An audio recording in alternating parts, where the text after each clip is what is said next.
വർഷങ്ങൾക്ക് മുമ്പ് ഒരു കഴിവുറ്റ മരപ്പണിക്കാരൻ ഉണ്ടായിരുന്നു. വർഷങ്ങളോളം തൻ്റെ മുതലാളിക്കു വേണ്ടി മനോഹരമായ വീടുകൾ നിർമ്മിച്ച അദ്ദേഹം തൻ്റെ വാർദ്ധക്യകാലത്ത് ജോലിയിൽ നിന്ന് വിരമിക്കാൻ തീരുമാനിച്ചു. ഇനിയുള്ള കാലം കുടുംബത്തോടൊപ്പം സമാധാനമായി കഴിയണം എന്നായിരുന്നു അദ്ദേഹത്തിൻ്റെ ആഗ്രഹം. തൻ്റെ ആഗ്രഹം മുതലാളിയെ അറിയിച്ചു. വിശ്വസ്തനായ ആ തൊഴിലാളി പിരിയുന്നതിൽ മുതലാളിക്ക് വിഷമമുണ്ടായിരുന്നു. എങ്കിലും അദ്ദേഹം ഒരു ചെറിയ ഉപകാരം ചോദിച്ചു. എനിക്ക് വേണ്ടി അവസാനമായി ഒരു വീട് കൂടി നിർമ്മിച്ചു തരാമോ? മരപ്പണിക്കാരന് അത് നിരസിക്കാൻ തോന്നിയില്ല.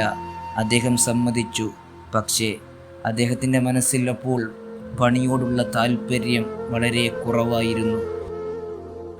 എങ്ങനെയെങ്കിലും പണി കഴിഞ്ഞ് വീട്ടിൽ പോയാൽ മതി എന്ന ചിന്തയായിരുന്നു. അദ്ദേഹം നിലവാരം കുറഞ്ഞ മരങ്ങളും സാധനങ്ങളും ഉപയോഗിച്ച് അശ്രദ്ധമായി പണികൾ പൂർത്തിയാക്കി. മുതലാളി വീട് കാണാനെത്തി. ആ വീടിൻ്റെ ചാവി എടുത്തുകൊണ്ട് മരപ്പണിക്കാരന് നേരെ നീട്ടിക്കൊണ്ട് മുതലാളി പറഞ്ഞു, ഇതാ നിന്റെ റിട്ടയർമെൻറ്റ് സമ്മാനം. വർഷങ്ങളായുള്ള നിന്റെ സേവനത്തിന് പകരമായി ഞാൻ നിനക്ക് നൽകുന്ന സമ്മാനമാണ് ഈ വീട്. മരപ്പണിക്കാരൻ ഞെട്ടിപ്പോയി.